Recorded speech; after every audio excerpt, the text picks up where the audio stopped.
In the heart of Nigeria, there was a kingdom called Amara. The kingdom was known for its beautiful landscape with lush green fields, tall palm trees, and a flowing river that brought life to the land. The people of Amara were hardworking and peaceful, living simple yet fulfilling lives. In this kingdom lived a prince named Obinna. He was the only son of King Uchenna and Queen Adaeze. Obinna was strong, brave, and intelligent, and the people of Amara loved and respected him. However, he had one big problem: his temper. When things did not go his way, he would get very angry and shout at people. Sometimes he got very angry and lost control. It became hard for people to get close to him. Even his friends were careful not to upset him. King Uchenna had often warned his son about his temper. Obinna, he would say, a king must be calm and wise. You must learn to control your anger. It is not a sign of strength, but of weakness. However, Obinna, being young and proud, did not take his father's advice seriously. I am strong, father, he would say. I can handle anything. King Uchenna sighed. A good leader must have control over his emotions. Anger can destroy everything you have worked for. You must learn to be patient and calm, he said. One day, the kingdom of Amara received a visit from an ambassador of a neighboring kingdom called Uzo. The ambassador, a wise old man named Ade, came to discuss a potential alliance that would benefit both kingdoms. King Uchenna decided to let Obinna handle the negotiations to give him some experience. This is your chance to prove yourself. Show the people that you can be a wise and calm leader, King Uchenna said. On his part, Obinna was eager to prove himself.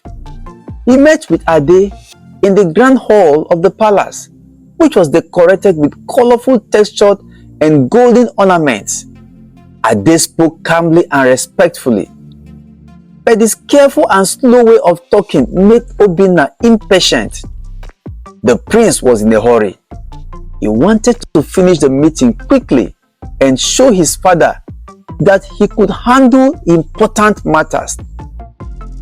As Ade explained the terms of the alliance, Obinna began to lose his patience. Why is this taking so long? He thought. We should just agree and move on. Without thinking, Obinna interrupted Ade. Enough! He shouted. We don't need all these details. We agreed to the alliance. Now, you may leave. Ade was shocked and deeply offended by Obinna's rudeness. He bowed slightly and left the palace without another word. King Uchenna, who had been watching from a distance, was very disappointed. He knew that Obinna's behavior had damaged the relationship between the two kingdoms. Obinna, King Uchenna said sternly, your anger has once again caused trouble. You must learn to control your temper, or it will control you. Obinna was too proud to admit his mistakes. I did what I thought was best, he replied stubbornly. As time passed, the kingdom of Amara began to face difficulties. The rains did not come as expected, and the crops started to fail. The once thriving fields of yams, cassava, and maize began to wither. The people of Amara grew worried and unhappy. They whispered among themselves that the gods were angry because of Obinna's behavior. One night, Obinna had a strange and vivid dream. He found himself walking through a barren land with dry soil and withered plants. Suddenly, an old woman appeared before him. She had kind eyes but a serious expression. "Prince Obinna," she said, "your temper is destroying your kingdom. You must embark on a journey to find the wisdom to control your anger, or your kingdom will be lost." When Obinna woke up from his sleep, he couldn't shake off the feeling that the dream was a warning. He went to his father and told him about the dream. King Uchenna listened carefully and nodded. "Perhaps this is what you need. Go, my son, and find the wisdom you seek," he said. Obinna packed a few belongings and set out on his journey. He traveled through forests, crossed rivers, and climbed mountains. Along the way, he met many different people who taught him valuable lessons. In a small village, Obinna met with a farmer named Chinedu. Chinedu was known for his calm behavior and wisdom. He invited Obinna to stay with him and learn the ways of farming. Obinna accepted the invitation and started working on the farm. At first, he found it very hard. The work was tiring and the progress was slow, but Chinedu taught him the importance of patience and persistence. "Farming is like life," Chinedu said one evening as they sat under a tree, resting after a long day of work. "You cannot rush things. You must give the crops time to grow. If you are patient and take care of them, they will reward you with a good harvest." Obinna began to see the wisdom in Chinedu's words. He started to enjoy the work and found satisfaction in seeing the crops grow. His temper, which had once flared up at the slightest frustration, began to cool. After staying several months with Chinedu, Obinna thanked Chinedu and continued his journey. He felt more in control of his emotions, but knew he still had more to learn. His next stop was a small town where he met a healer named Nneka. Nneka was kind and gentle, and she had a way of making people feel at ease. Nneka welcomed Obinna into her home and taught him about the power of words. Words are like medicine. They can heal, but they can also hurt. You must choose your words carefully and think before you speak, she said. Obinna spent many days helping Nneka in her work. He saw how she used words to comfort and heal people. He learned that sometimes a kind word or a listening ear could do more good than any medicine. One day, a young boy came to Nneka's home.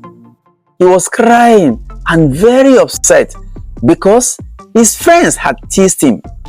Nneka spoke to the boy gently, asking him about his feelings and reassuring him. Obinna watched and realized how powerful words could be. He talked about all the times his angry words had hurt others and felt ashamed. "Thank you, Nneka," Obinna said one evening. "You have taught me a lot. I will remember your words and try to be more thoughtful in how I speak to others." With a grateful heart, Obinna left Nneka's home and continued on his journey. He felt much wiser and more in control of his emotions. He traveled to different villages and towns, learning from everyone he met. He worked with fishermen, weavers, and traders, each teaching him new lessons about patience, hard work, and compassion. After a year of traveling and learning, Obinna decided it was time to return to Amara. He was eager to see his family and his kingdom again. As he approached the gate of Amara, he felt a mix of excitement and nervousness. Would the people notice the change in him? Would they forgive him for his past mistakes? He thought. The people of Amara were surprised and curious when they saw Obinna returned. He looked different, calmer, and more composed. He greeted everyone with kindness and respect, and they began to see that he has indeed changed. Obinna went straight to the palace to see his father. King Uchenna embraced him warmly. "Welcome back, my son. I can see that your journey has made you wiser," he said. Obinna nodded. "I have learned many things, father. I understand now that true strength comes from within. I want to be a good leader and make amends for my mistakes." King Uchenna was pleased to hear this. Therefore, he decided to give Obinna a chance to prove himself. He tasked Obinna with repairing the relationship with the neighboring kingdom of Uzo. Obinna knew that this would be difficult, but he was determined to make things right. He wrote a sincere letter to Ade, the ambassador he had insulted. In the letter, he apologized for his past behavior and requested a meeting to discuss a new alliance. Ade responded positively, agreeing to meet with Obinna. The meeting was set to take place in a neutral location between the two kingdoms. Obinna prepared carefully, remembering the lessons he had learned about patience and thoughtful speech. On the day of the meeting, Obinna traveled to the agreed location with a small group of advisors. When he arrived, he saw Ade waiting with a group of representatives from Uzo. Obinna approached Ade and bowed respectfully. "Ade, I am deeply sorry for my past behavior," Obinna began. "I was foolish and let my anger get the best of me. I have learned a lot since then, and I hope we can start all over." Ade looked at Obinna thoughtfully. "Prince Obinna," he said, "I can see that you have changed. Your apology is accepted. Let us discuss how our kingdoms can work together for a better future." The meeting went smoothly. Obinna listened carefully to Ade's suggestions and responded with thoughtful and respectful answers. By the end of the meeting, they had reached an agreement that would benefit both kingdoms. When Obinna returned to Amara, he was greeted with cheers and applause. The people were happy to see their prince acting with wisdom and kindness. King Uchenna was proud of his son and knew that Obinna was now ready to be a wise and just ruler. Obinna's journey had taught him the value of patience, compassion, and self-control. He realized that true strength lay not in physical power, but in the ability to control one's emotions and make wise decisions. As Obinna prepared to take on more responsibilities in the kingdom, he vowed to lead with wisdom and compassion. He wanted to ensure a prosperous and peaceful future for Amara and to be a ruler his people could be proud of. However, Obinna knew that his journey was not over. He still had much to learn and many challenges to face. His return marked a new beginning for the kingdom of Amara.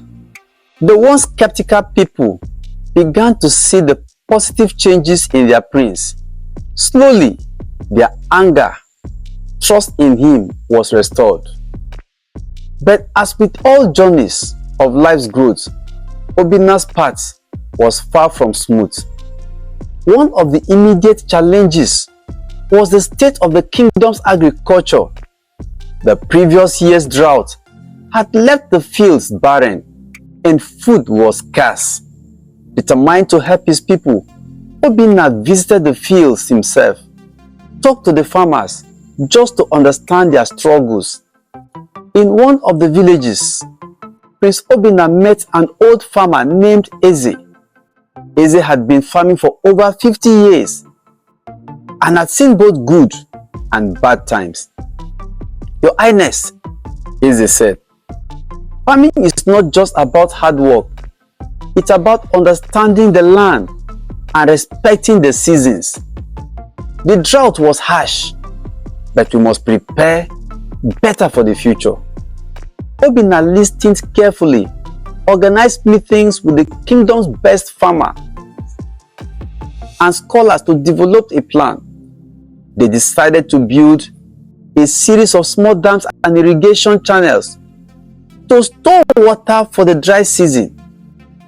This would ensure that even in times of drought, the crops will have enough water to grow. Work began immediately, and Obinna himself joined the laborers, digging and helping to construct the dams. Seeing their prince work alongside them inspired the people. They worked with renewed vigor, and soon the first part of the dams were completed. The irrigation channels crisscrossed the fields, bringing life back to the parched land. Meanwhile, Obinna continued to face personal challenges.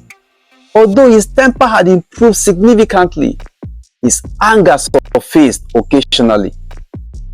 One day, during a council meeting, a young advisor named Ifeanyi disagreed with Obinna's plans for a new trade route. Obinna felt his old anger rising, but remembered Nneka's teachings. Taking a deep breath, he said, "Ifeanyi, I understand your concerns.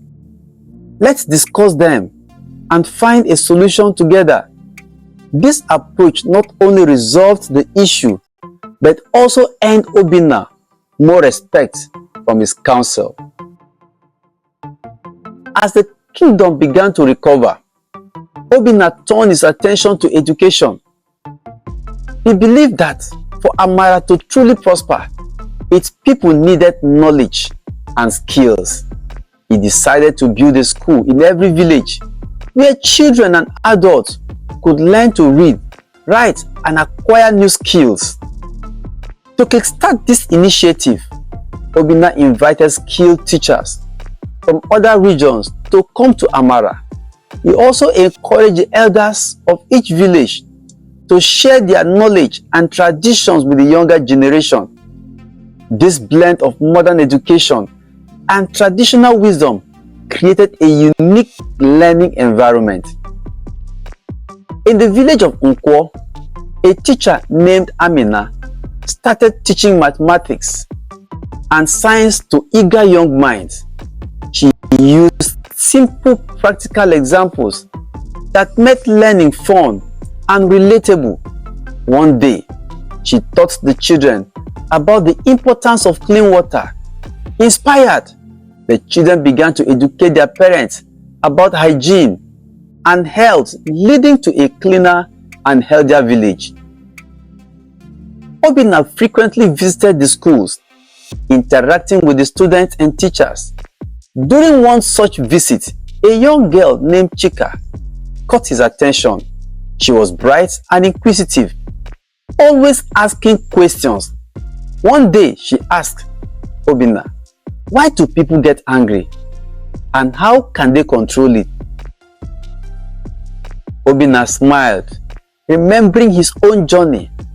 "Anger is a natural emotion," he explained, "but it's important to understand why we feel it and to find ways to calm ourselves. Sometimes taking a deep breath or talking to someone can help. What matters is how we choose to respond to our anger." Chika nodded thoughtfully, and Obinna felt a sense of fulfillment. He realized that by sharing his experiences, he could help others avoid the mistakes he had made.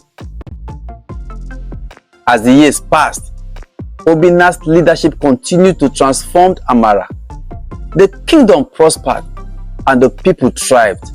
But with prosperity came new challenges. Neighboring kingdoms, seeing Amara's successes, grew envious.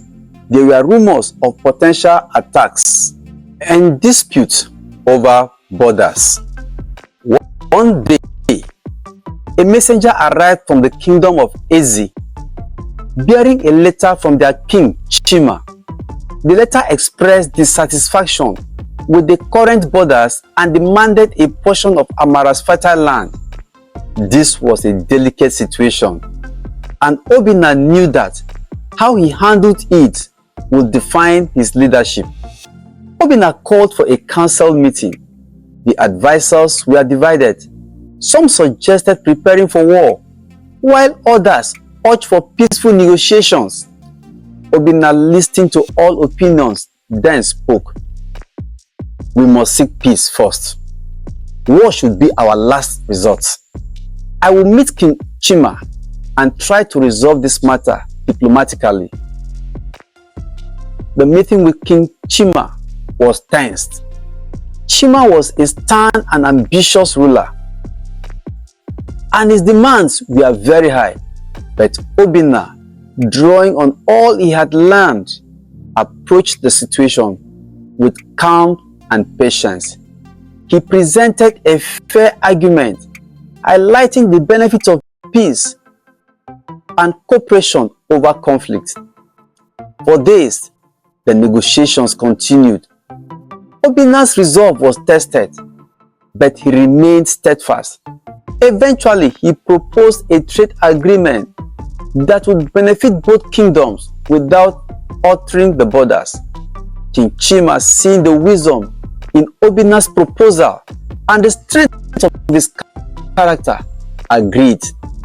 The agreement was a major victory for Obinna and Amara. It not only averted war, but also established a strong alliance with Ezi. The people of Amara celebrated their prince, who had shown that true strength lies in wisdom and peace. Back in Amara, life continued to improve. The schools flourished, the fields were green and abundant, and the people were happier and healthier. Obinna often reflected on his journey, grateful for the lessons he had learned and the growth he had experienced. Despite his successes, Obinna never stopped seeking wisdom. He continued to travel occasionally, learning from other cultures and bringing new ideas back to Amara. His dedication to his people and his willingness to learn made him a beloved and respected leader. One evening, as the sun set over the kingdom, Obinna stood on the palace balcony. Looking out over the land, he saw children playing, farmers tending their fields, and families gathered together. He felt a deep sense of peace and fulfillment. His journey was far from over, but he knew that he was on the right path. As the stars began to twinkle in the night sky, Obinna made a silent vow. He would continue to lead with wisdom and compassion, always putting his people first. He would never forget the lessons he had learned and would strive to be a ruler who inspired and uplifted his kingdom. Obinna's story was not just about him, it was about the people of Amara, who had supported him, believed in him, and helped him become the leader he was destined to be. Together, they would face whatever challenges lay ahead with courage, unity, and unwavering hope. Years passed, and Obinna's reign as prince evolved into a period of great prosperity for the kingdom of Amara. The once young and impulsive prince had grown into a wise and respectful king, known far and wide for his fair and just rule. As Obinna continued to lead, he encountered new challenges that tested his patience, wisdom, and empathy. One of the most significant challenges came when a severe illness swept through the kingdom. It affected people of all ages, causing widespread fear and uncertainty. Obinna immediately called upon the healers, including his old friend Nneka, to find a cure. He also reached out to neighboring kingdoms for help, and they responded by sending their best doctors and supplies. Obinna personally visited the affected villages, offering comfort and support to the people. His presence and leadership during this crisis reassured the kingdom that they were not alone in their struggle. Through the combined effort of the healers, the support from neighboring kingdoms, and the resilience of the people, the illness was eventually contained and a cure was found. The kingdom celebrated not only the end of the illness, but also the unity and strength they had shown in the face of adversity. Obinna's efforts to improve education, healthcare, and infrastructure continued to yield positive results.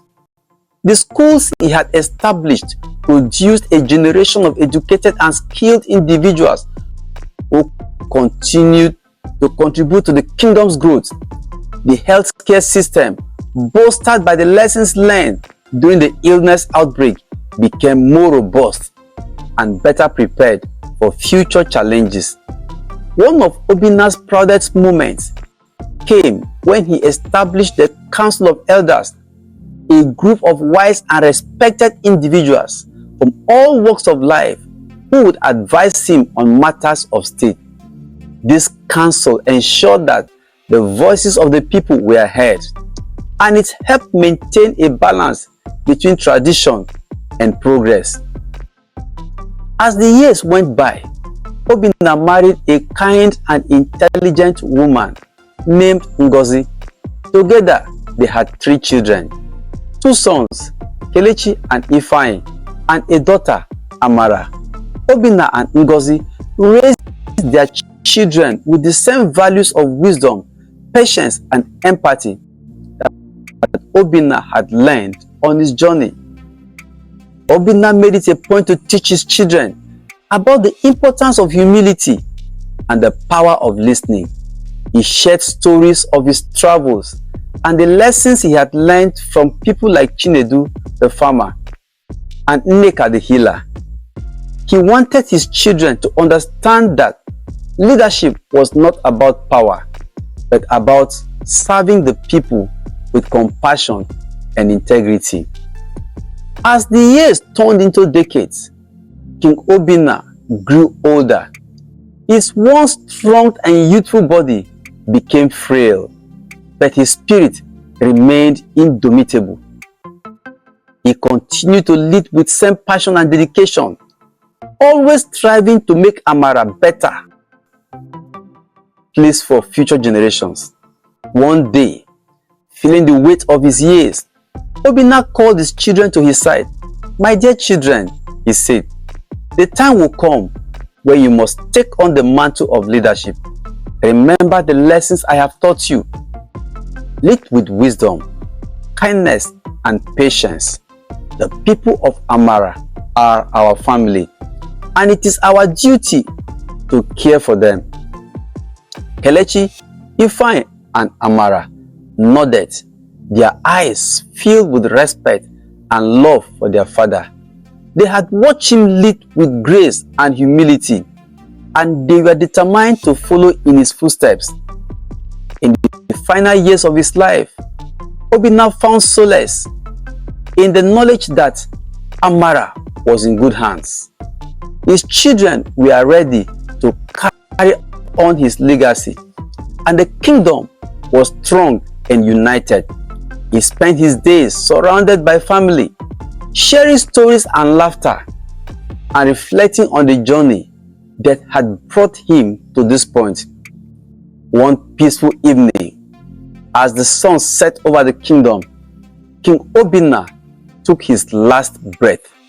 The people of Amara mourned the loss of their beloved king, but they also celebrated his life and incredible impact he had made. His legacy of wisdom, compassion, and strength lived on in the hearts of all who knew him. Kelechi, Ifeanyi, and Amara, now the leaders of Amara, continued their father's work. They faced new challenges with courage and guided the kingdom to even greater heights. The lessons of King Obinna, the hot-tempered prince who had transformed into a wise and beloved ruler, remained a guiding light for generations to come. The story of King Obinna and the kingdom of Amara became a timeless tale, passed down from generations to generations. It was a story of growth, resilience, and the power of wisdom and empathy. And so, the legacy of the hot-tempered prince who became a great king continued to inspire and guide the people of Amara, ensuring that the kingdom thrived in peace and prosperity for many years to come. The end. Anger is emotions in action. How you manage it determines how far you will go in life. Even the Bible confirms this. Be angry, but sin not. Do not let the sun to go down on your anger. Your anger defines your personality. Remember, when you hold on to anger, you will be counted as a fool. Again, this is what the word of God says concerning anger. Anger rests in the bosom of fools. I am certain and convinced that you are not a fool. God bless you. Thank you for watching this story till the end. Like this video and subscribe to this YouTube channel. Don't forget to share this video to your loved ones and friends. It helps the YouTube algorithm show this video to more viewers. Please keep your comments coming, or what you think about the story. Remember, do not use harsh or abusive words. Until I bring another story your way, bye and stay safe.